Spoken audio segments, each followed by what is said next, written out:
vivant auprès de leur Seigneur, mais c'est vous qui ne savez pas. Très bien. Mais ton très bien ne doit avoir de sens que si tu attestes en là.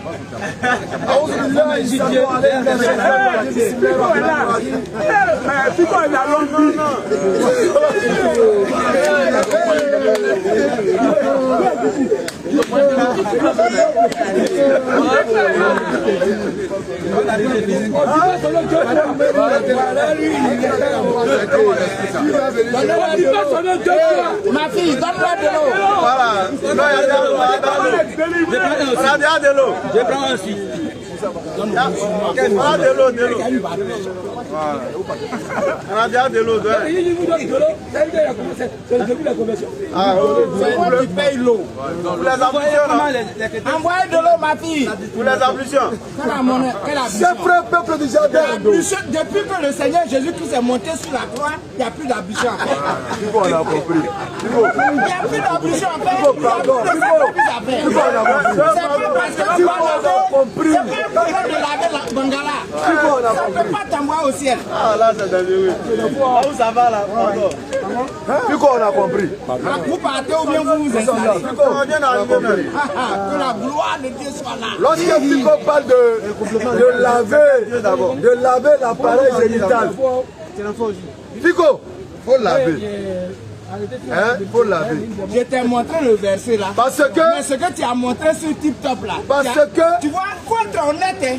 Ce que je viens de dire, il faut avoir le courage de mettre ça sur le net. Un musulman qui se nettoie et un non-musulman qui ne se nettoie pas. Écoutez, hein? Les deux caleçons n'ont pas même odeur. C'est clair. Ceux qui ne nettoient pas quand ils finissent de pisser là. Hein, ceux qui se nettoient quand ils finissent d'uriner là. Oui. Les deux caleçons n'ont pas même odeur. Scientifiquement prouvé. Demandez à vos femmes quand elles lavent votre dessous là, quel calvaire elles subissent. Non, ça c'est un problème hygiénique. Ben, ça sent pipi. Ce n'est pas salut. Ce n'est pas mais si tu es déjà, tu sens pipi. Et puis tu rentres dans l'église, tu dis, tu as au doigt de pipi. Mais tu es un pipitologue. Tu es un pipitologue. Donc c'est hygiénique. Voilà. Et l'hygiène fait partie de la religion. La moitié de la foi, c'est la propreté. C'est clair. Et c'est ça le musulman essaie de faire. C'est-à-dire chaque fois qu'on vient vers notre Seigneur, on se nettoie. On ne doit pas aller avec des odeurs, les trucs que ton cœur doit être. Ça sent même que l'urine même contient beaucoup d'éléments. Dieu vient dans ton cœur. Dieu vient dans ton cœur. C'est ton cœur qui doit être pur. Parce que si ton cœur n'est pas pur, toi tu peux prendre ma chose. Mon ami, laisse-le parler. Sois salué au nom de Laurent Gbagbo. C'est qui encore? Non, c'est Yao Gbagbo. Regardez ici là, il y a tout. Est-ce qu'on peut parler? Il dit sois salué. Il va ce qui me fait mal même là. Il ne le connaît même pas. Il le connaît tout ça. Il le connaît même pas. Maintenant nous-mêmes c'est nos beaux là même là. Vous ne connaissez pas dans les mosquées, vous avez fait recrutement. Vous allez tuer les Ivoiriens. Nous c'est notre beau. Toi il te connaît pas. C'est la haineux là. Il faut aller à la présidence, ça va t'indiquer où c'est situé.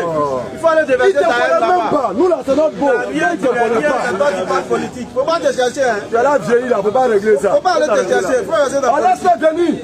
Viens, on les nettoyer. Viens, on te nettoyer, viens. Trop, c'est trop. Viens, viens, viens te nettoyer. Il faut qu'on lui dise deux mots, ce gars-là. C'est pas toi, hein. Parce qu'il devient une nerveuse. Pourquoi avoir de haine là, mais vous ne pouvez pas enlever ça. Il faut qu'il sache que lui, là, il n'a pas le monopole de l'arrogance et de l'insolence. Il faut qu'il sache ça. S'il commence à quand trop devient trop, là, il faut souvent avertir l'homme qui a la couleur blanche. Et puis, il ne sait pas que ça, c'est si. S'il commence à terminer pour lui, on lui montrer que c'est un idiot. Tu as gâté le coin au-delà des boissons. Pas seul ta bouche. Au-delà des balais a pris tout le coin.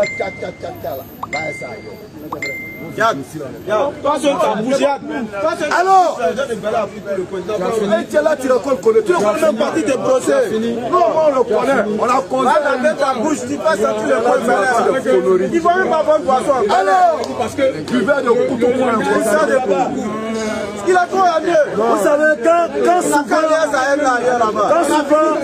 on essaie d'être poli. Chacun a lui un côté animal. Oh, regarde, petit. Il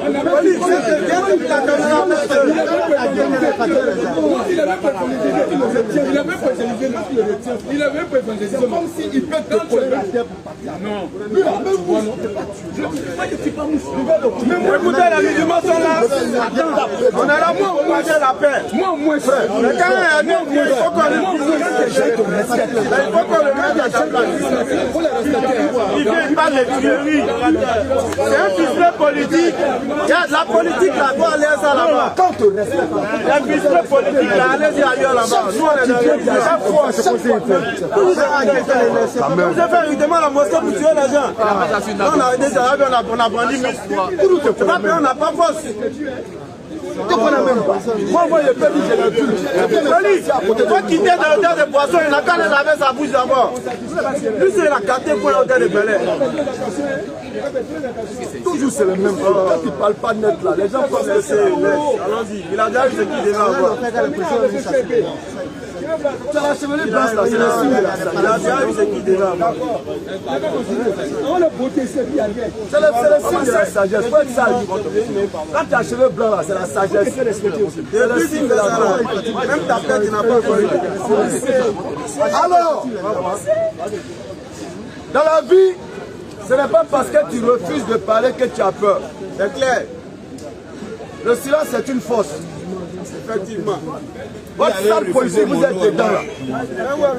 Nous, on n'est pas dans l'esprit de la saleté. On n'est pas venu pour ça ici. Quand on dit politique, ce n'est pas de la haine. C'est clair. La politique, c'est un jeu chez les Blancs. Effectivement. Quand Blanc dit politique, il dit le jeu politique. Mais vous vous dites la haine politique. Mais à quel moment on va s'éduquer pour comprendre le véritable sens de la politique? Vraiment. Tiens, on finit politique et on se salue, on mange. Vous êtes battus pour des gens aujourd'hui qui sont en train de collaborer. Vous êtes fait tuer pour des gens aujourd'hui qui sont en train de s'embrasser. Ça vous interpelle. Mais tu ne prends pas conscience de ça. Ça vous dit rien. Vous n'avez rien. C'est vous qui vous promenez pour voir Bel Air. Et puis c'est vous qui propagez la haine autour de vous. Nous on est venus vous dire venez à l'islam. C'est là-bas il y a votre bonheur. Quittez de ces histoires de politique. Depuis des années vous êtes à la Sorbonne, si vous parlez politique, ça vous envoie où? Essayez pour aller là un peu, c'est là-bas il y a bonheur. Nous on n'est pas dans politique, mais on se cherche. Nous on n'est pas dans politique, mais on vient, on s'arrête ici, on parle d'Allah. On n'a pas de problème avec quelqu'un, personne ne va nous voir pour dire va taper dans notre dos. On ne surveille pas nos arrières parce que Allah il nous surveille. On sait qu'on n'a pas d'ennemis qu'on a eu sciemment, sauf peut-être dans le cadre de la religion. C'est sûr à quoi on vous appelle. Vous pouvez vous arrêter ici parler de tuerie. Depuis des années on est dans la presse là. Si vous avez entendu brandir le nom d'un candidat à l'élection politique, même mairie, non. On n'a pas affaire à ça. Nous on est là pour la religion. Maintenant si tu veux nous montrer que quelque part tu sais faire quelque chose, on te montre que c'est l'islam qu'on avait présenté. Mais l'islam dit défendez-vous lorsque vous êtes attaqué. C'est un peu on t'a donné verbalement. Un peu. Sinon si on voulait aller en profondeur, tu arrêtes de laver, tu n'allais pas être propre. Ça aussi on sait le faire. Maintenant si tu voulais brandir autre chose, on te montrer que là-bas aussi on sait le faire. Ça c'est un avertissement pour quiconque. Parce que comme on a venu parler de religion, il va nous agresser sans pouvoir recevoir sa réponse. L'islam dit défendez-vous lorsque vous êtes attaqué. Dans chaque jour, le fait, on ne réagit pas. Aujourd'hui, on lui a donné un peu. Il n'a qu'à prendre, il va se calmer. S'il veut renchérir, on va surenchérir. Donc, on le disait tout à l'heure, en dehors de l'islam, il n'y a point de salut pour l'humanité. Le christianisme ne sauve pas. Le judaïsme ne sauve pas. Parce que toutes ces religions d'hommes brandissent des doctrines d'hommes. Toutes ces religions qui ont été inventées utilisent des écrits qui ont été aussi inventés. Toutes ces religions qui proposent des doctrines d'hommes ne peuvent mener qui que ce soit au paradis. La preuve est simple. Lorsque tu vas chez les chrétiens, on te dit que le salut vient d'un peuple. On te dit qu'il faut croire en la mort d'un individu pour être sauvé. On te dit qu'il faut croire au sang d'un individu pour être sauvé. L'islam dit non. L'islam qui est là depuis la fondation du monde te dit non. Ça c'est une doctrine que le diable a mêlée à la doctrine véritable. Et Jésus-Christ même dans la Bible, il nous l'enseigne dans Matthieu 13 à partir du verset 25 et suite. En nous donnant la parabole des livrets. Il dit ça ressemble, le royaume des cieux ressemble à un homme qui a semé du blé. Et dans ce champ de blé là, quelqu'un, le diable est venu semer l'ivraie. Et l'ivraie s'est mélangé bien sûr au blé. C'est ainsi que la parole de Dieu, semée par les prophètes, à savoir depuis la nuit des temps, Abraham, le père du monothéisme, le père de la foi, il est venu semer le monothéisme.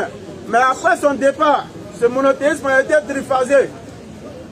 Après son départ, certains ont envoyé un monothéisme triphasé. Ils disent qu'ils croient en un seul Dieu, mais un Dieu qui a 3 dimensions. Alors que ce n'est écrit nulle part. Nulle part dans l'enseignement d'Abraham, on ne connaît de Dieu qui a 3 dimensions. Abraham a reçu 3 anges. On dit non, Abraham a reçu Dieu. Parce que pour eux, les 3 anges représentent leur monothéisme triphasé. Effectivement. Leur Dieu en 3. 3 en 1, 1 en 3. On ne sait plus c'est quoi au juste. Voilà pourquoi on est là. On vous a prophète et messager, à savoir l'unicité divine. Et le prophète Mohammed alayhi salatu wa salam, c'est pourquoi il le dit dans un verset Sourate 46 au verset 9. Certains qui ne connaissent pas les Écritures utilisent ce verset-là pour dire votre prophète même il dit il ne sait pas où il s'en va. Alors qu'en réalité, ce verset-là a tout son sens. Parce qu'il dit qu'il n'est pas une innovation parmi les messagers. C'est clair. Il n'est pas une innovation parce que des messagers sont venus avant lui. Et ces messagers-là ont propagé la même doctrine qu'il est venu propager. À savoir croire en un seul Dieu. Pas croire en la mort de quiconque pour avoir le salut.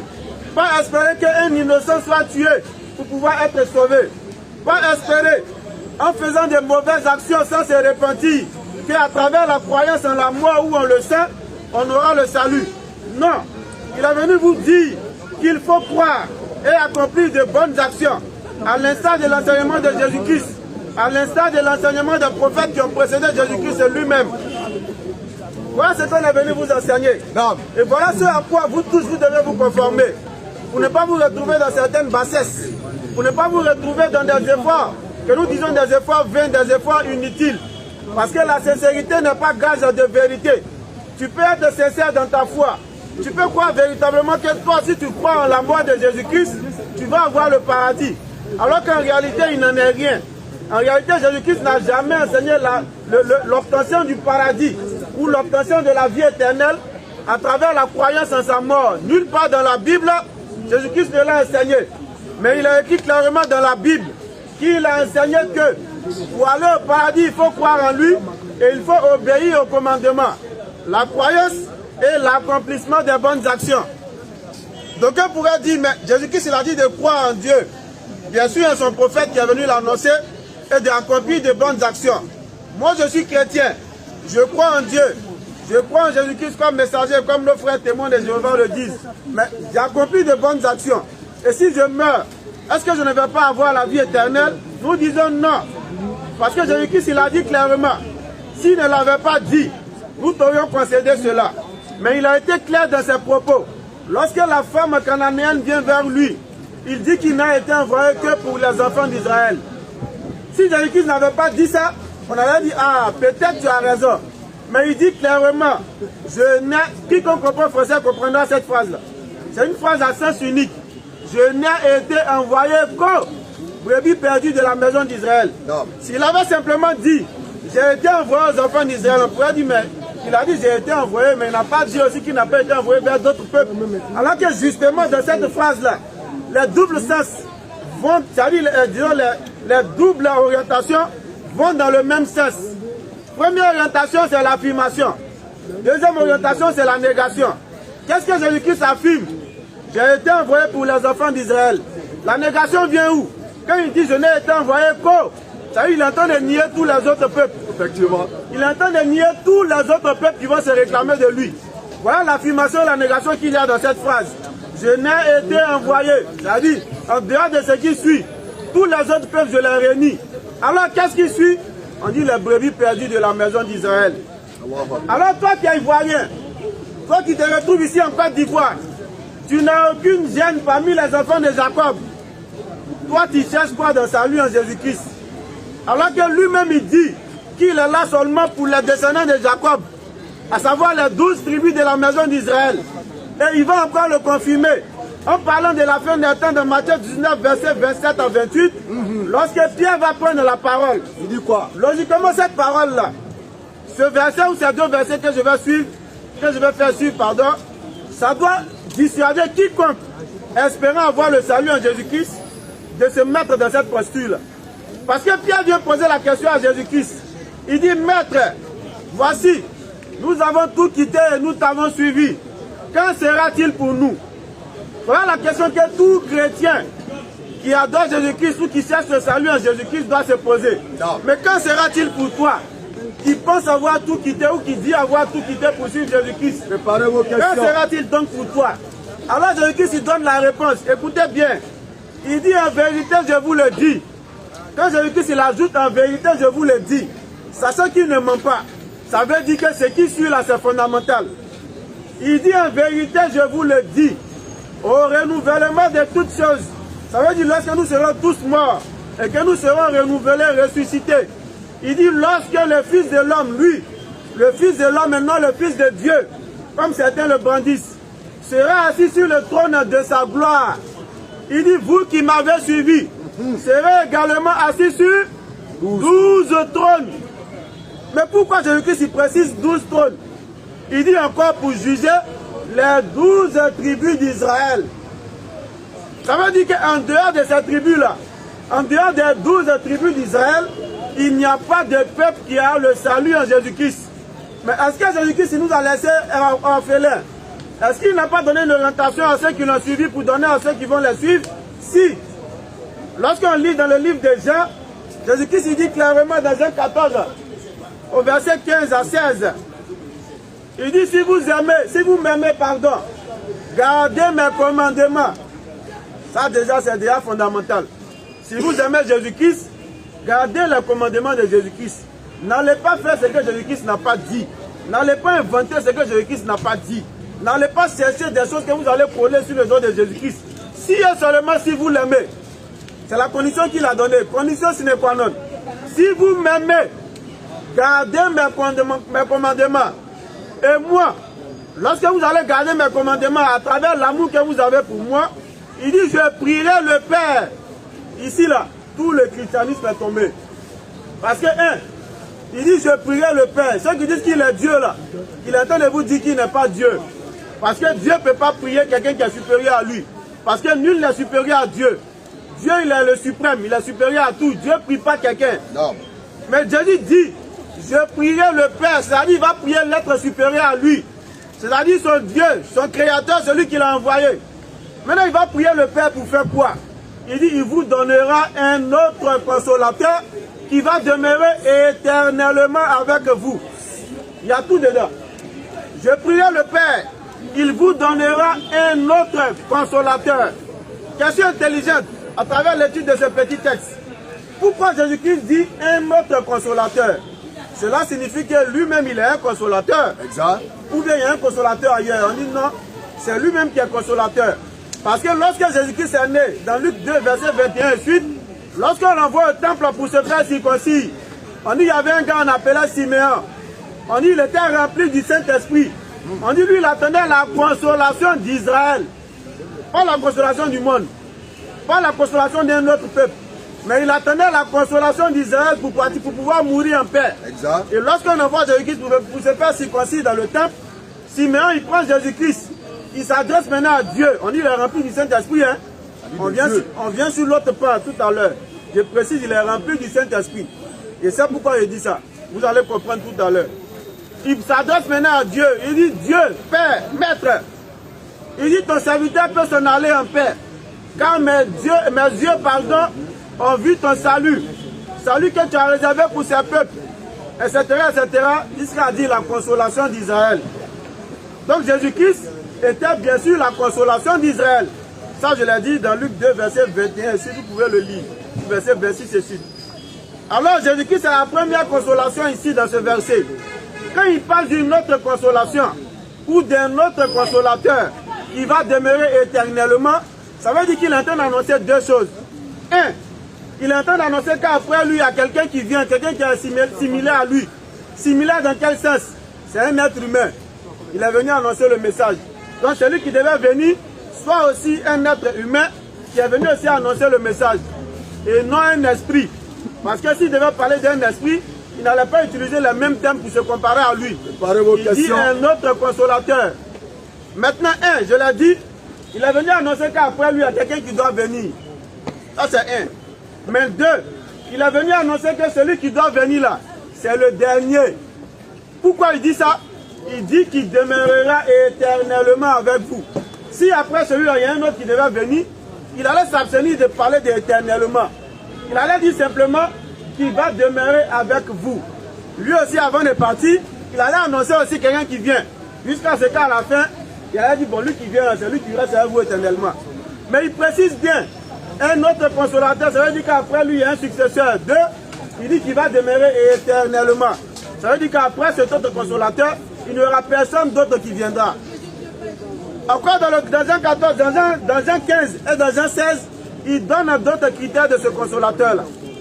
Quels sont ces critères? Il dit que ce consolateur qui va venir là, il ne parlera pas de lui-même. Il dira tout ce qu'il aura entendu. Il dit, il me glorifiera. Il dit, il confondra le monde au sujet du péché, au sujet de la justice, etc., etc. Il donne plusieurs critères. Et tous ces critères-là, il y a un groupe qui dit que le consolateur que Jésus-Christ est en train de parler, c'est le Saint-Esprit. Voilà pourquoi j'ai appuyé ici que Siméon avait le Saint-Esprit. Mais, si Jésus-Christ dit qu'il y a un autre consolateur, et puis vous insinuez que c'est le Saint-Esprit qui est ce consolateur-là, on dit d'accord. On vous le concède. À supposer que vous avez raison. Prenons Saint-Esprit, on va faire le jeu de CP1. On va prendre Saint-Esprit pour le remplacer par sa valeur.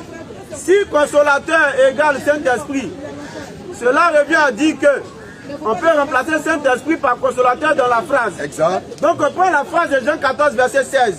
On dit d'accord. Jésus-Christ dit, et moi je priais le Père, il vous donnera un autre. Vu que consolateur égale à Saint-Esprit, ça donne un autre Saint-Esprit. Alors on pose la question à tous les chrétiens à la surface du monde.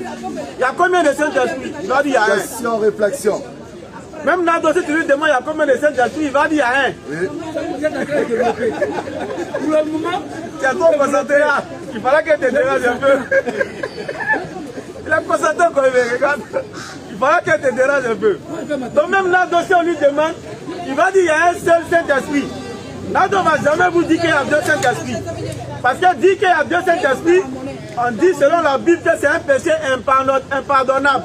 Parce que c'est un blasphème. On dit on peut tout pardonner, sauf le blasphème fait à l'endroit du Saint-Esprit. Exact. Donc s'il dit il y a deux Saint-Esprits là dans le pain, et lui il va en enfer. Parce que ça, la Bible dit on ne pardonne pas. Dans le Coran on dit on pardonne tout. La Bible dit ça en ce moment on ne pardonne pas. Bon, on dit d'accord. Donc il y a combien de Saint-Esprit? Question. À l'unanimité, le monde du christianisme te dira il y a un seul Saint-Esprit. Alors s'il y a un seul Saint-Esprit, pourquoi dire alors un autre Saint-Esprit? La personne qui use son discernement te dit non, non, non, ça ne passe pas. Ça veut dire qu'ici, Saint-Esprit ne passe pas. C'est comme si on dit Mariam joue là, on met balle, on met couteau, on dit point, point, point, point, point. Il faut remplacer. Tu dis Mariam joue là, point, point, point, point, tu as mis foutou. On dit non, non, c'est foutou. Parce qu'on peut jouer à la foutou. Tu as dit non, non, foutou ne passe pas. Alors il y a deux propositions. Mariam joue là, tu vas prendre balle, tu vas mettre à la place. Voilà l'exercice que nous venons de faire. On dit un autre consolateur. Sachant qu'il n'y a pas deux Saint-Esprit, on reconnaît ici que le consolateur ne peut être le Saint-Esprit. Alors, si le consolateur n'est pas le Saint-Esprit, comme les gens le disent, alors qui est donc ce consolateur? On remonte à Deutéronome 18 au verset 18, où Moïse avait annoncé un messager à venir après lui, avec pratiquement les critères que Jésus-Christ a donnés, à savoir il ne parlera pas de lui-même. Mais on dit que ce messager-là sera comme Moïse. Alors qu'on lit dans un autre verset, on ne va pas donner le titre du verset, mais on va lire. On dit qu'il n'y a plus de messagers comme Moïse, que l'Éternel connaissait face à face qui a apparu en Israël. Non. Alors, Israël est éliminé dans l'affaire des consolateurs. Là. Parce que celui qui devait venir, là, on dit doit être comme Moïse. Mais on dit après Moïse, là, il n'y a plus de comme Moïse en Israël. Alors on se souvient qu'Abraham a eu deux enfants. Et que pour ces deux enfants, il y a eu deux promesses. Il y a eu deux prophéties qui ont été données. Il y a eu deux alliances, on va le dire. Il y a eu bien de belles deux alliances. La première alliance avec Isaac et sa postérité après lui. À l'unanimité, on sait que c'est, bien sûr, Jésus-Christ qui est venu accomplir cette alliance d'Isaac. Mais on dit l'alliance d'Ismaël qui a accompli. Les chrétiens disent non, c'est pas. On demande aux juifs, ils disent que c'est Ismaël. Et Ismaël, là, le seul prophète qui est sorti de lui, c'est le prophète des musulmans. Là. Ils disent Mohammed. Les juifs reconnaissent que à travers Ismaël, c'est Mohammed alayhi salatu wa salam qui est le prophète qui vient dans cette lignée-là. Alors, s'il y a un prophète qui doit venir et que ce n'est pas de la lignée d'Isaac en Israël, alors, si on est logique avec nous-mêmes et avec les écritures bibliques, on dit tout simplement que ce consolateur-là, c'est le prophète Mohammed alayhi salatu wa salam. Parce qu'il réunit tous les critères que Jésus-Christ a donnés de lui. Il réunit tous les critères que Jésus-Christ a donnés de lui. Et heureusement que Paul n'a pas dit qu'il est prophète. Exact. Sinon, ils allaient dire que le consolateur, c'est Paul. Oh là là. Ils allaient dire ça. Mais Dieu merci, Paul dit lui, il est apôtre. Mais Paul même est tombé dans son affaire d'apôtre là. On ne le connaît pas comme apôtre. S'il est apôtre, alors il y a 13 apôtres. Si Paul est apôtre, alors la prophétie de Jésus-Christ de Matthieu 19, verset 27 à 28 qui a donné tout à l'heure tombe à l'eau. Cela voudrait dire que Jésus-Christ était un faux prophète. Et s'il est un faux prophète, selon Deutéronome 13, les Juifs alors ont raison qu'ils l'ont tué, il est maudit. C'est ce que ça veut dire si Paul est apôtre. Parce que si Paul est apôtre, Jésus-Christ a dit qu'il y aura 12 sièges. Si Paul est apôtre, ça fait 13. Bon, qui va Kala? Qui va Nimi? D'ailleurs, dans notre jargon, c'est dit qui va s'arrêter. On dit il y a 12 places. Il y a 12 places. Si les 12 sont assis, et puis on dit il y a un 13e qui est arrêté, bon, qui va s'arrêter? Venez nous dire qui va s'arrêter. Hein? Ou bien vous dites que la prophétie de Jésus-Christ n'est pas vraie. Donc on vous attend ici, et parce qu'il y a déjà une main dans le public, on va le prendre directement. Plusieurs mains. On va commencer avec lui. Judas était mort. Donc ils étaient 11. Donc sans doute que Paul Judas a été remplacé par Matthias. Tu supposes que quelqu'un a fumé? Il a fumé. Ah, tu demandais? Non, il ne connaît pas, il demandait. Il demandait. Moi, c'est qui demandait. Sinon, la Bible elle-même dit qu'avant que Paul ait sa soi-disant vision, Dieu avait déjà remplacé Judas par Matthias. Ça arrive avant même que Paul va dire qu'il a eu sa vision. En ce moment, Paul continue à traquer les disciples de Jésus. Il a tué. Donc Jésus-Christ, comme il n'est pas un menteur, il a dit il y a 12 sièges. Dieu a en même temps envoyé le 12e pour venir boucher place de Judas. Donc il a été remplacé par Matthias, pour ton information. On dit il n'y a pas d'autres mains. Alors, ma main. Non, on attend d'abord. On prend l'autre main avant de te prendre. Non, on prend le frère et puis on te prend.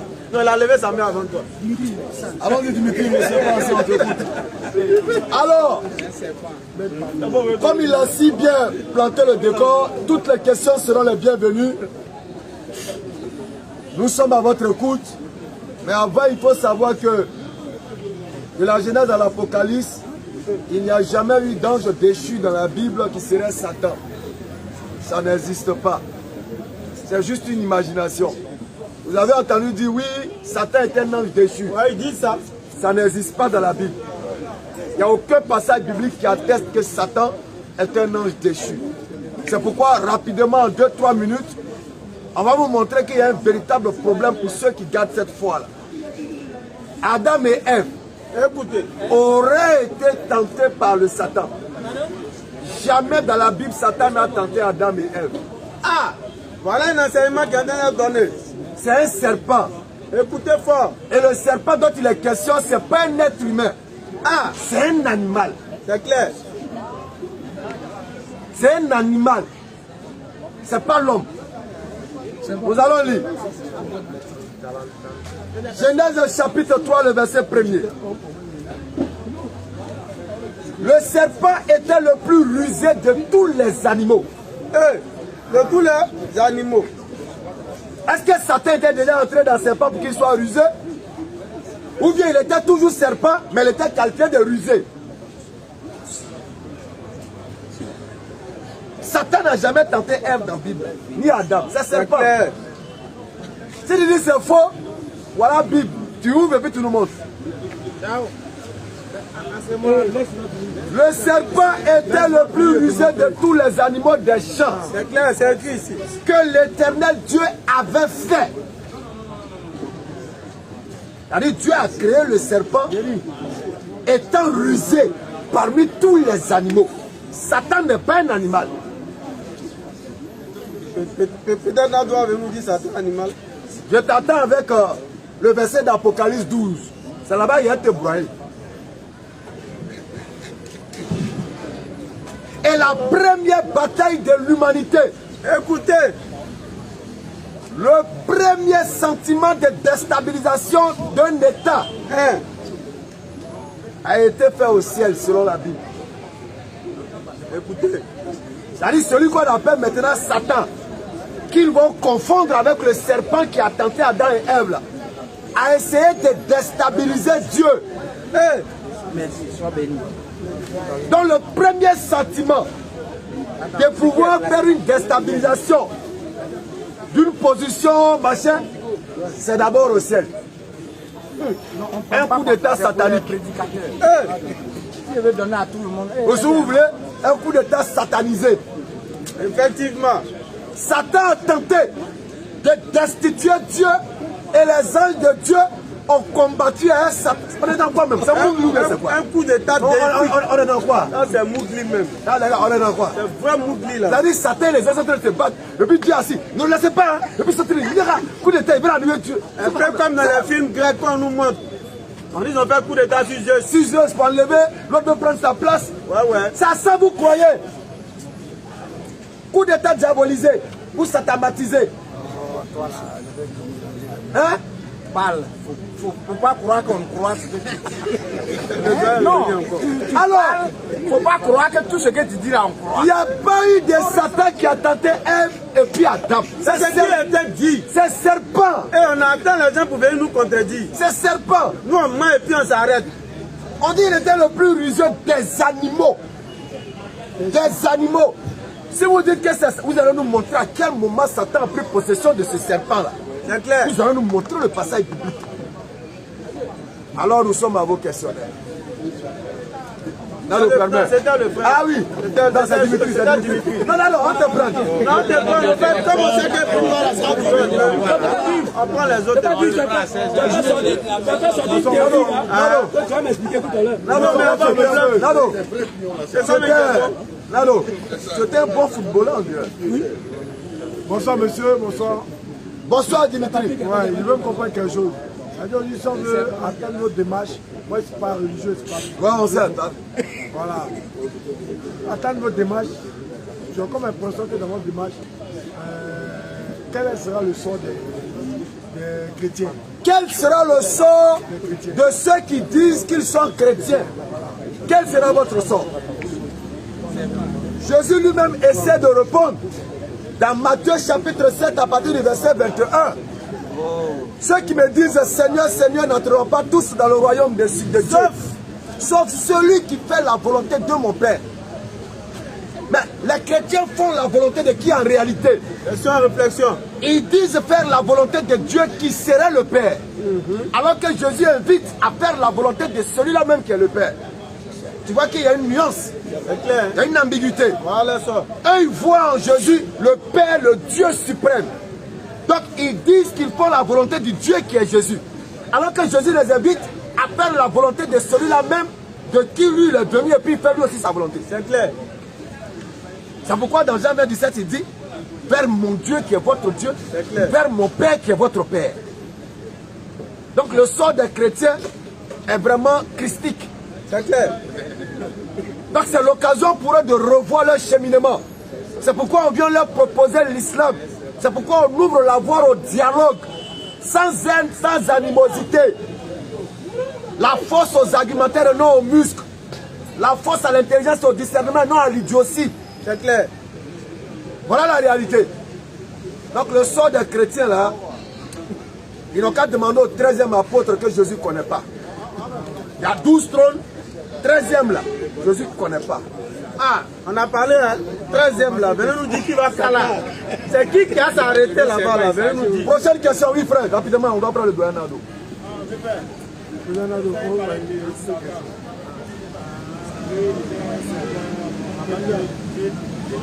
Non, tu n'as pas compris. Je n'ai jamais dit que Satan était un serpent.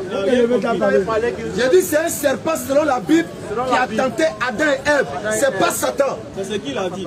Il dit c'est pas Satan. Maintenant, si c'est Satan, montrez-nous. Le serpent qui a entendu Adam et puis Ève, la lune de Satan. C'est un animal. C'est un animal. Mais lui, il était de quoi? C'est un animal. Il était de quoi? C'est un animal le plus rusé. Genèse chapitre 3, verset 1er. Lui, il était de quoi? Donc, de quoi ça t'a dit? Non, mais quand on parle de Dieu, Dieu l'esprit, bon, selon la Bible, tout a passé. Maintenant, bon, vous parlez de Satan aussi. Satan aussi, lui aussi, il a d'un esprit aussi. Bon, si Dieu, le Dieu et l'esprit du mal, non, et du bien, dans le serpent qui a visé Adam et Ève, là, lui vient d'où? Dieu l'a fabriqué, c'est un animal. C'est fabriqué avec du mal. Genèse chapitre 3, verset 1er. Le serpent était le plus rusé de tous les animaux. Frère, on dit, le serpent était le plus rusé de tous les animaux. Satan, c'est un animal. Satan, c'est un animal. Mais c'est par rapport à Satan que les animaux là font. Là, tu as quitté où? Il y a une question. Si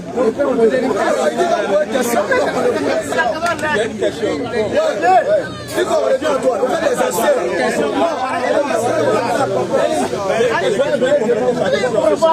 Ouais, le frère. Regarde le frère qui est là-bas.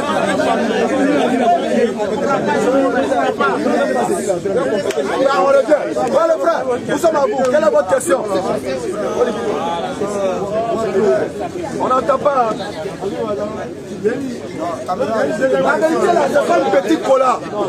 Quand tu commences à manger le petit cola là, tu vois que ta mine va se froisser. Mais quand tu bois un peu d'eau, tu souris, c'est glacé. C'est comme ça la vérité est. Oui, allons-y papa. Alors demeurons bénis, le grand Dieu des cieux nous bénissons. Dieu, il a ses enfants partout, il a ses enfants dans l'islam, ses enfants dans le christianisme, dans le maricari, dans la rose, dans le rose. Allons-y, s'il te plaît. Ouais, question, il y a beaucoup de questions. On sait. La question que me voulais faire, c'est concernant la véracité de la divinité de Jésus.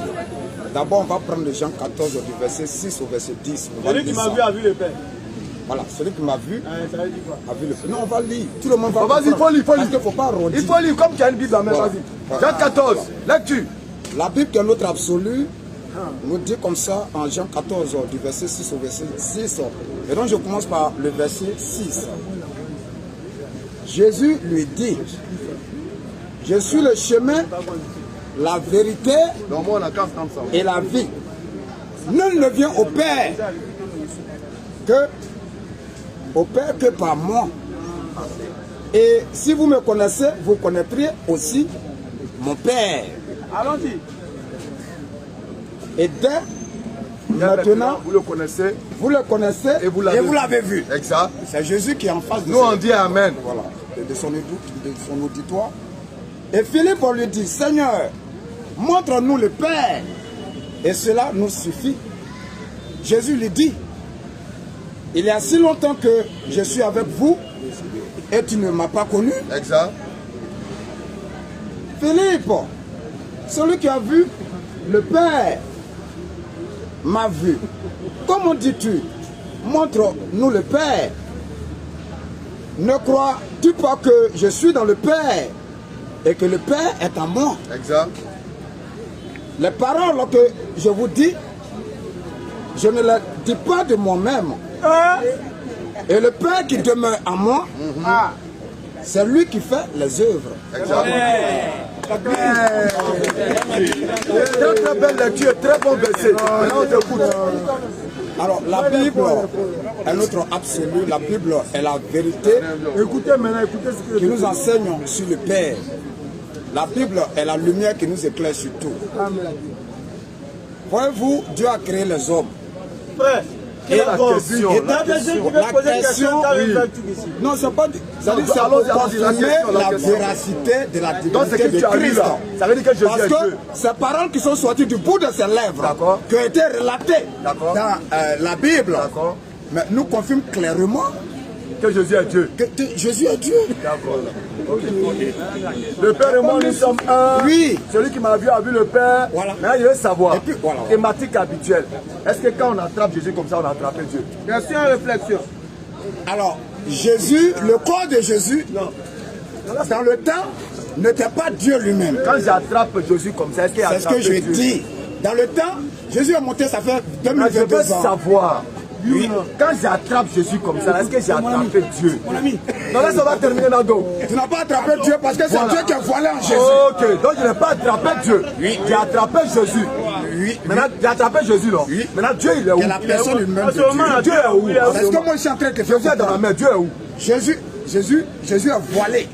Dieu est où? Il est voilé dans le corps. Maintenant, j'ai attrapé le corps, Dieu est où? Mais Dieu qui est esprit est voilé dans le corps de Jésus. C'est pendant qu'ils ont attrapé Jésus là où? Voilà. Dieu il est où? Dieu dit on n'a pas Voilà. attrapé Dieu, Dieu Donc, il est où? qu'est-ce qui va confirmer que c'est Dieu qui est en Jésus? C'est pas les œuvres. Donc j'ai attrapé Dieu. Quand ils ont attrapé Dieu, ça finit. Stop. C'est Dieu, ils ont Mon ami, je suppose. Laisse-moi te laisse-moi.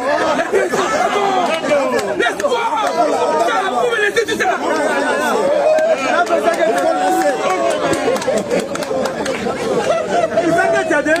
On a biopause. Jésus a biopause, il a arrêté. Il y a la nature humaine de Dieu.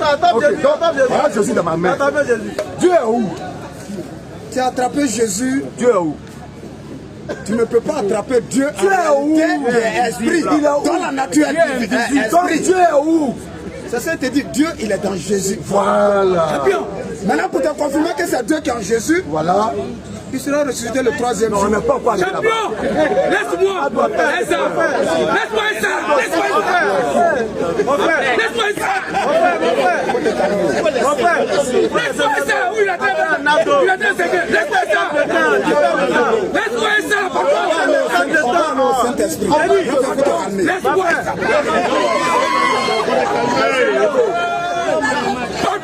Pardon. Il a resté le troisième jour. Oui. Mais quand il était mort là, qui était mort? Quand il était mort, comme il avait prédit, Non, qui était mort? Jésus ou bien Dieu? c'est Jésus qui était mort. Ah, c'est Jésus qui était mort. Mais Dieu était où en ce moment?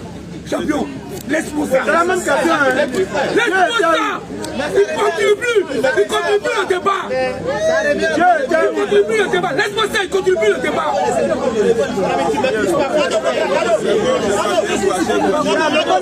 Le qui était dernier. Laisse-moi ça, il continue plus le débat. Le monde qui était dernier. Non, c'est pas le monde qui était le dernier. J'ai dit, Le monde qui votre réponse là, la manière dont il a fait la manière dont vous êtes en train de faire, il n'a pas la technique. La question est toute simple. Non, c'est bon, on a fini. Oui, bonsoir, toi.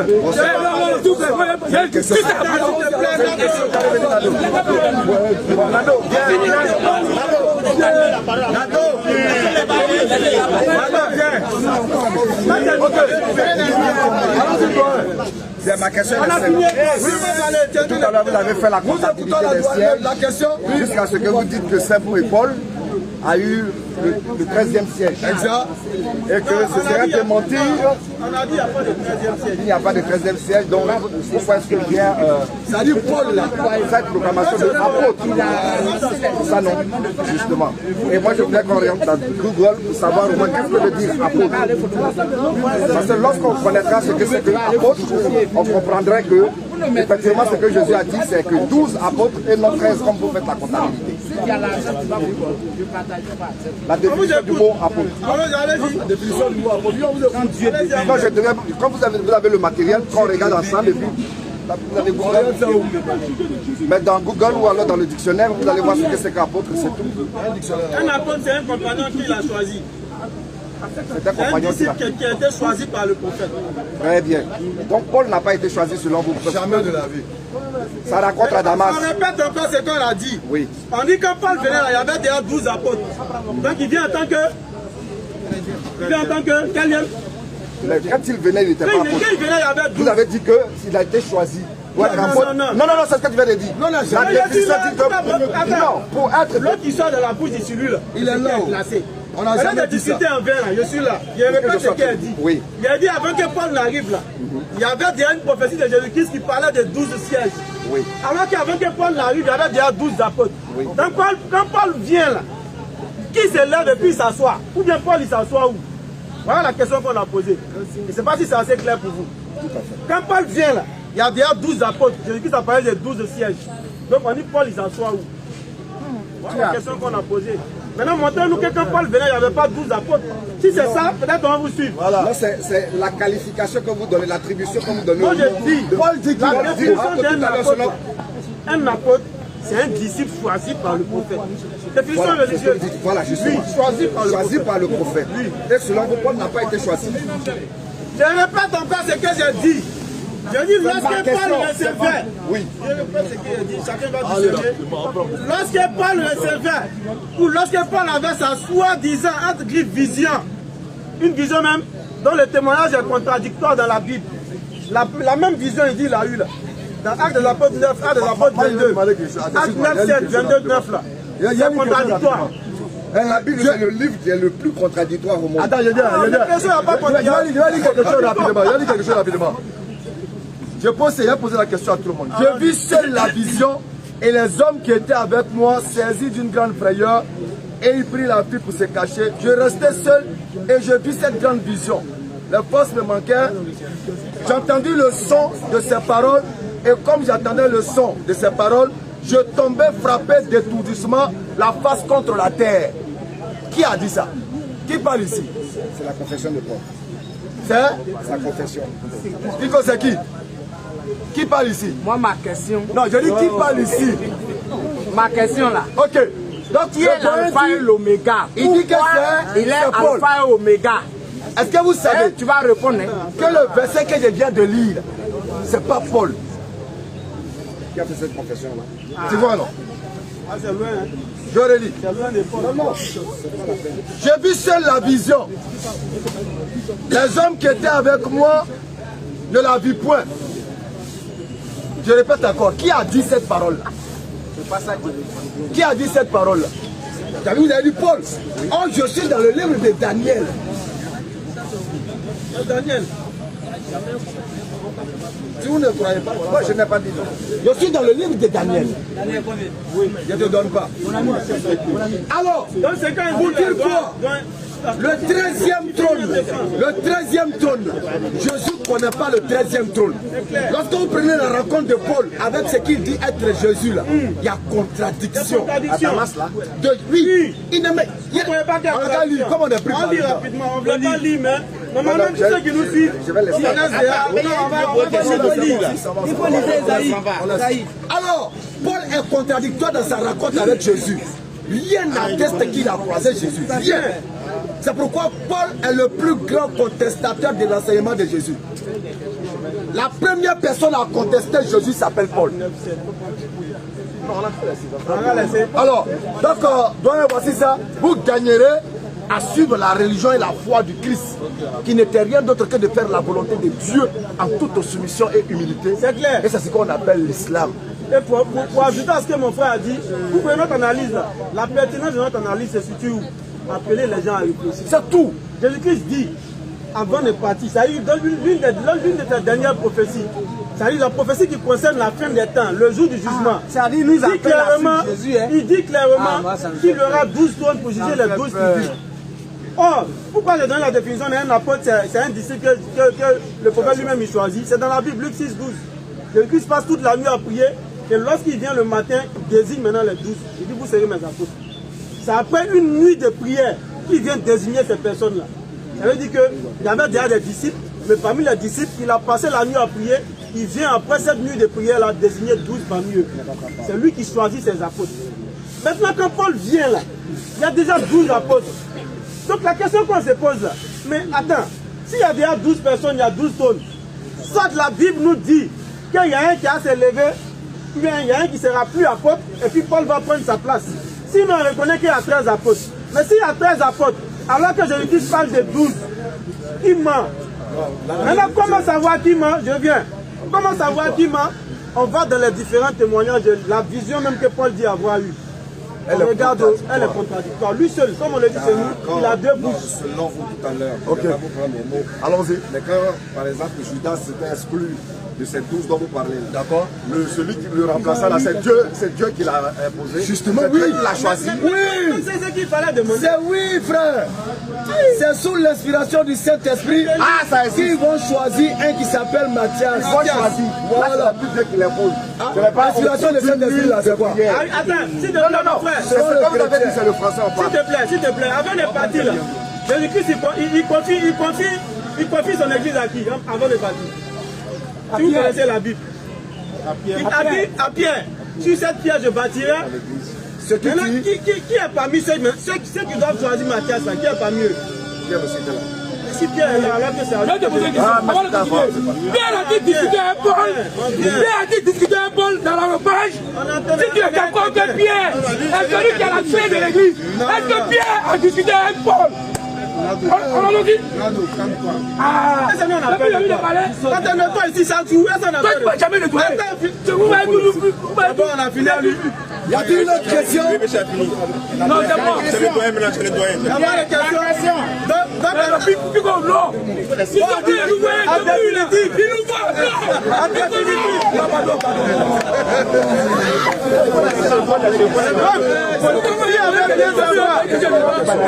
y a une question. Quelle est votre question? Allons-y. On est fini et puis on est. Non, la question, pose la question. On termine avec la question.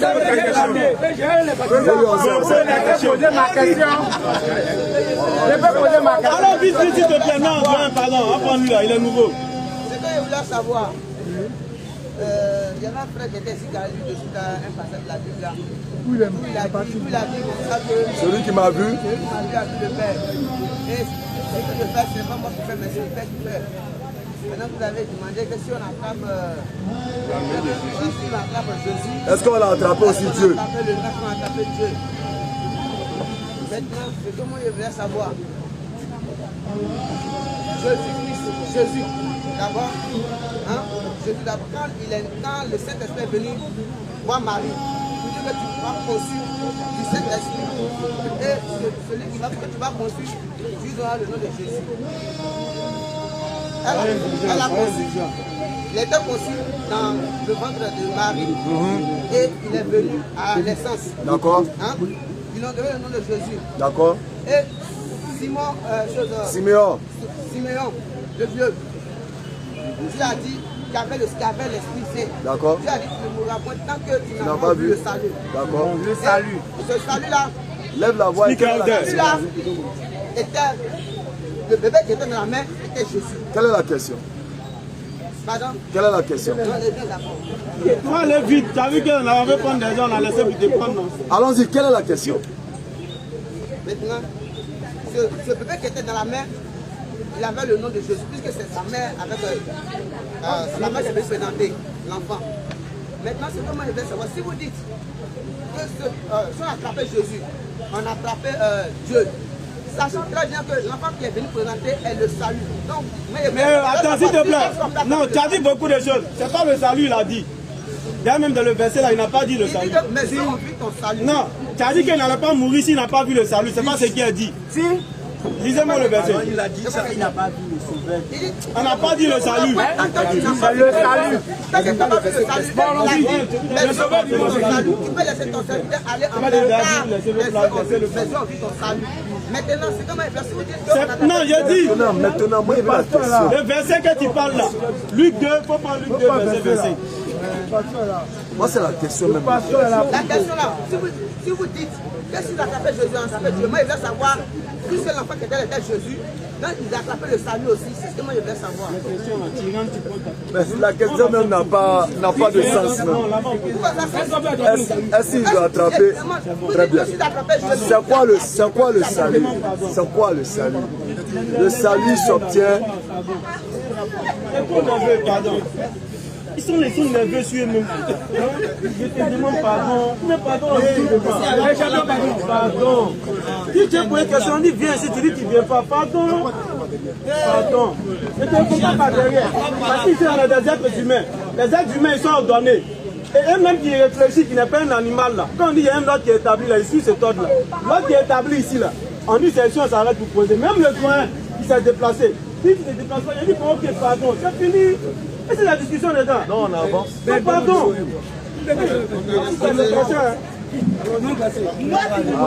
Bon, le verset, on lit, hein. Le petit a dit quelque chose de très bien. On lit le verset. Alors, on lit le verset. vous dites, quel est le bébé qui est le Lucas 2, verset 29. Non, il a dit 25. Maintenant, Seigneur, c'est 25.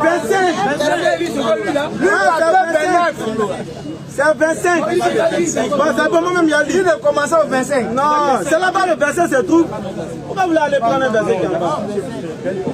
C'est là-bas le verset. C'est bon, il a dit. Le salut là. C'est bon, c'est bon. 29h30. Et voici, il y avait à Jérusalem un homme appelé Siméon. Cet homme était juste et pieux.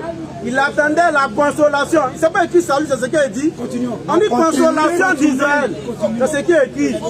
Il attendait la consolation d'Israël. Et il était plein du Saint-Esprit. Le verset est fini. Le verset est fini. On dit point. Il ne faut pas laisser. Continue le verset 30. Maintenant, Seigneur, il laisse tomber. S'il vous plaît. Maintenant, Seigneur, laisse ton serviteur s'en aller en paix, selon la parole, car mes yeux ont vu ton salut. Alléluia. Ok. S'il te plaît, mon frère, laisse-moi expliquer ça. Qui s'est j'ai dit, ici, là, c'est les êtres intelligents et civilisés qui parlent. Si tu n'es pas dans ce cadre-là, il faut aller à côté. Je disais que toujours on vous donne des éléments, mais vous refusez d'écouter. Regarde le bruit là, il nous reste moins de 10 minutes. Oh, il s'en va. Il y a un vieux qui nous insulte là-bas. C'est ce qui a créé le bruit. Il est vieux et puis il est laisse-moi expliquer. Non, je ne peux pas me déplacer. Mais tu as donné un verset pour venir ici. Non, on vous laissez le forum. On vous laissez le forum. Non, mais on veut parler, vous nous interrompez. C'est un forum, non? Ah non. Non, là, il y a un Jésus a dit, Jésus est le salut. Est-ce qu'on peut toucher le salut? On veut répondre au verset, vous nous empêchez. C'est à cause des plans, vous nous fatiguez. Moi, tu nous fatigues. Non. Si, je vais répondre, tu te lèves, tu m'empêches. Attends, ça va. Attends, s'il te plaît. Document je vous ai donné à 10 ans, vous avez dit quand Dieu devait un homme, quand Dieu devait un homme, voilà, quand Dieu devait un homme, on va répondre.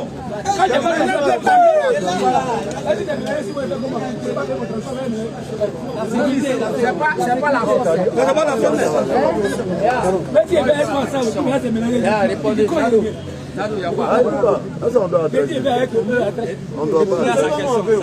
Non, on veut répondre, on nous empêche à voir, on entend les crier. Permettez de ne pas nous interrompre. J'ai dit, Luc 2, verset 25 est clair. On dit, Siméon là, avec son Saint-Esprit qui était rempli sur lui là, on dit il ne va pas mourir avant d'avoir vu la consolation. Relis la partie là. Ça dit quand on parle de salut là, lisez d'abord d'où ça a commencé. Lorsqu'on commence à parler de Siméon là, il y a un cadre bien précis qui est donné. On dit il ne va pas mourir avant d'avoir vu la consolation d'Israël. On n'a pas vu la consolation du monde. Et qui est cette consolation là? D'Israël là. Lorsqu'il prend Jésus là, c'est là il dit mes yeux ont vu ton salut. Mais salut pour qui? On remonte au verset 25, consolation d'Israël. Donc salut pour Israël. C'est tellement simple. On parle, nous interrompre n'importe comment. C'est clair. Il dit consolation d'Israël.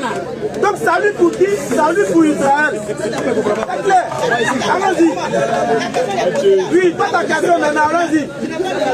Alors, pas ta question, on va répondre. Frère, si Jésus est qualifié par Siméon comme étant le salut, et qu'il est dans la main de Siméon là, mais ce salut il va attraper.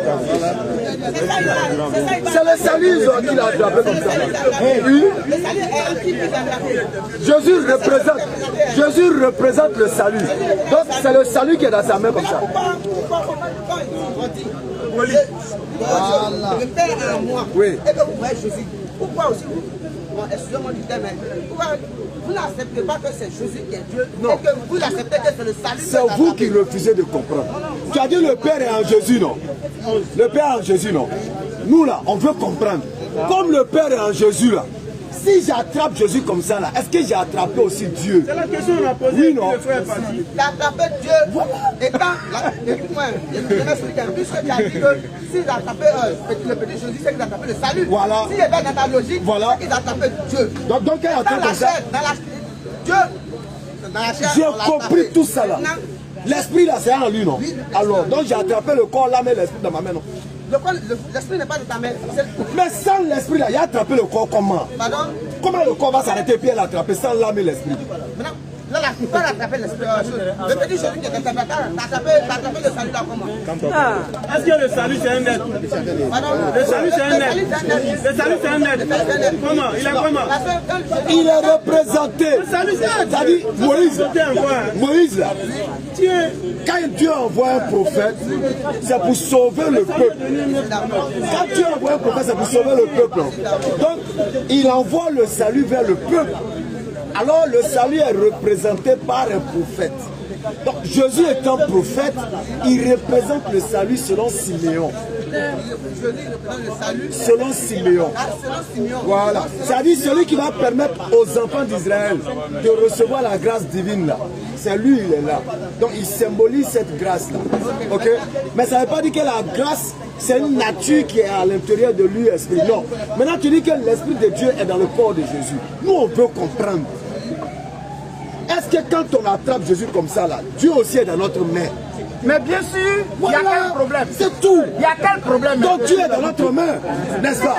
Maintenant, quand on va tuer ce corps-là, et puis, est-ce que Dieu meurt aussi? Dieu a quitté le corps. Dieu ne meurt pas, non. Maintenant, quand Dieu quitte le corps de Jésus sur la croix, là, quand Dieu a quitté, là, je remets mon esprit en tes mains, là. C'est quel esprit qui était à lui qui lui permettait de parler?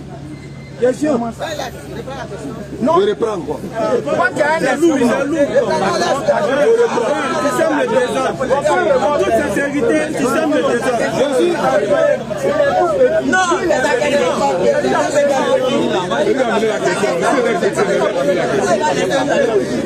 Je réponds à la question. Je vais prendre maintenant l'élément du baptême. Quand Jésus... Écoute-moi. C'est le même esprit. Il ne va pas fuir.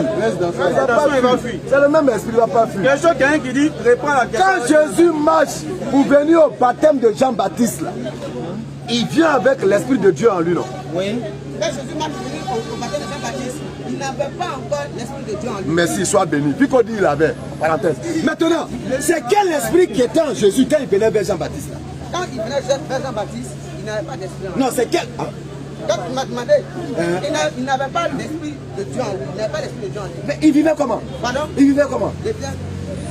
Voilà pourquoi aujourd'hui, l'oiseau qui va descendre, écoute-moi, il aura une colonne qui va descendre sur lui. Est-ce que tu m'as compris, moi? Quand Jésus marche pour venir au baptême des gens, là, il vient avec corps, âme et esprit, non? C'est quel esprit il a pris pour venir là? C'est Dieu. C'est Dieu, non? Maintenant, ce qui est descendu là, c'est quoi? Ça, c'est une annonce que Dieu a dit. Non, mais c'est Dieu qui est là. Dieu a dit. Vous voyez que lui-même, voilà la foi la plus ambiguë qui existe sur la terre. Je répète, donc la colombe n'était pas l'esprit de Dieu. La colombe là, c'était pas l'esprit de Dieu. Bon, Fico, on va le faire. Non, on va le faire calmer. On va le faire calmer la question. C'est pour alors le gars. Il dit il nous laisse pas parler, il nous fatigue. Formuler la question. Non, allons-y à le faire là. On ne le reformule pas. La question elle est claire. Le gars nous laisse pas parler. La question elle est claire. Est-ce que quand Jésus marchait pour venir au baptême de Jean là, est-ce qu'il est venu avec corps, âme et esprit? Nous, quand 2 verset 11. Folie. Folie. 2 verset 11. Folie. On écoute, c'est bon. L'ange l'a dit. On écoute, c'est bon. Mais l'ange l'a dit. Oui. Ne craignez point. Écoutez. Car je vous annonce une bonne nouvelle qui sera pour vous, pour tout le monde, pour tout le peuple, le sujet d'une grande joie. c'est qu'aujourd'hui, dans la vie de David, il vous est né un sauveur qui est le Christ, le Seigneur. On a compris. Il a fait l'affaire de... Maintenant, quand il venait au baptême, oui, maintenant. Maintenant, quand il marche toi, tu as un esprit en toi. Toi, tu as un esprit en toi. C'est bon, on prend quelqu'un d'autre. Parce que on a un forum. Vous venez dans le forum, vous ne nous laissez pas parler. On va développer comment, mon petit. Si, il ne trouve pas. Il faut écouter. Tu as lu, non? Elle naît le Seigneur, non? Tu as vu le Seigneur. Ok, on a compris. C'est tout. Quand il marche pour aller au baptême des gens, il va avec son corps, son âme et son esprit. Son esprit là, est-ce que c'est l'esprit de Dieu? Question. Mais pourquoi tu poses cette question? Qu'est-ce que tu veux savoir? Moi je dis que l'enfant qui est né là, c'est un sauveur qui est le Christ et le Seigneur. Je dis, je réponds. Si tu meurs chrétien, si tu meurs dans cette ambiguïté de foi là, il ne peut même pas admettre que quand Jésus marchait pour aller au baptême là, l'esprit qui était en lui c'était Dieu. Il ne peut pas. Parce que s'il dit que c'est Dieu qui était en lui, on va lui demander, c'est quel esprit alors qui est descendu sur Jésus? Ah, prophète, oui, toi tu dis quoi? Alors quand il marchait là, ok, maintenant quand il a été calmé, quand vous avez des dieux témoins dans votre corps, maintenant quand il a marché à l'esprit de Dieu là, il est arrivé au baptême, non? Il est venu à l'esprit de Dieu, non? Quand tu es en train de le baptiser là, c'est quel esprit encore qui est descendu sur lui? Tu vois, tu ne peux pas comprendre. C'est ça, on veut comprendre. Quand Dieu devait, c'était devant beaucoup d'hommes. C'était devant beaucoup d'hommes. Et comme Jésus est là, il faut que Dieu puisse se confirmer que le voilà qui est devant vous. Donc l'esprit qui est descendu là, c'était quoi? Mais c'est pour montrer que c'est lui là qui est chaud. Merci. Donc l'esprit qui est descendu n'était pas... Voilà. Jésus, dès qu'il est né là, il avait déjà tout. L'esprit qui est descendu. L'esprit qui est descendu n'était pas Dieu. C'était pour présenter celui qui est devant vous. C'est pour présenter celui qui est devant vous. Regardez. Vous ne pouvez pas comprendre. C'est pour présenter. Est-ce que Jean n'a pas dit? Attendez. Jean n'a pas dit devant les gens. Jean a présenté Jésus devant les gens. Alors, vous êtes tous témoins. Voilà la foi à laquelle on vous invite. Une foi ambiguë. Tu ne peux pas comprendre. Que celui-même qui enseigne ne comprend pas. Lui-même il ne comprend pas ce qu'il veut que tu puisses croire. Emmanuel avait dit quoi? Emmanuel veut dire quoi? C'est une question de Dieu. D'accord. Emmanuel veut dire Dieu est avec nous. Mais il y a quelle question? Maintenant, si le nom signifiant Emmanuel va faire du porteur Dieu, c'est que Ismaël est Dieu. Parce que Ismaël veut dire quoi? Dieu m'a entendu. Ismaël, Dieu m'a entendu. Donc si le nom, voilà, si le sens du nom. Il y a l'esprit de l'âne sauvage. Bon, ok, c'est là alors, chers frères, Emmanuel veut dire voici la vérité que nous sommes venus vous enseigner, vous annoncer. Ils tiennent de grosses Bibles dans la main. Ils mettent ça sous les aisselles. Mais eux-mêmes, ils ne comprennent pas ce qui est dans la Bible. le sang de Jésus me sauve. C'est le sang de Jésus. Non, pas le sang de Jésus. Le sang de Jésus. C'est pas le sang de Jésus. Sans le sang de Jésus, tu vas C'est le sang de Dieu. C'est le sang de Dieu. Sans le sang de... Pourquoi tu filmes pas? Le sang de l'âme. Sans le sang de Jésus, tu ne peux pas... C'est le sang de Dieu. Il y a combien de lits dans ce corps? Le sang de Jésus, c'est le sang de Dieu. Il y a combien de lits? C'est le sang de Dieu. Je peux parler. Je vais te dire d'abord, le rêve que vous faites, il a fait. Quand tu as appelé, on t'a demandé au gars là. Celui qui meurt, Jésus va en enfer. Quand tu as demandé au